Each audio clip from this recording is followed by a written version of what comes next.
নবীজি বলেছিলেন শেষ জামানায় দুই শ্রেণীর মানুষ আসবে, আমি এদেরকে দেখি নাই।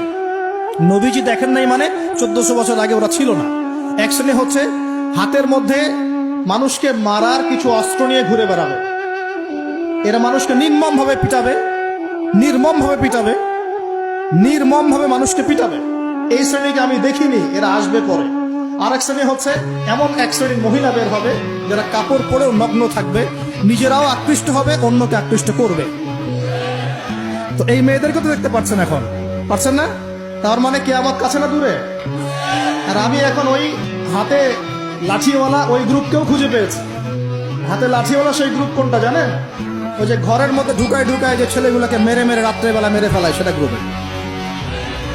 বিভিন্ন হলে হলে দেখেন না, হকি স্টিক নিয়ে 8জন 10জন মিলে এক একটা করে ছেলেকে ডেকে নিয়ে পিটায় পিটায় মেরে ফেলায়। এইটা সেই ছেলে। এদেরকে যারা জন্ম দিয়েছে ওই বাপের জন্য ধিক্কার। এদেরকে যারা জন্ম দিয়েছে এই বাপের জন্য ধিক্কার।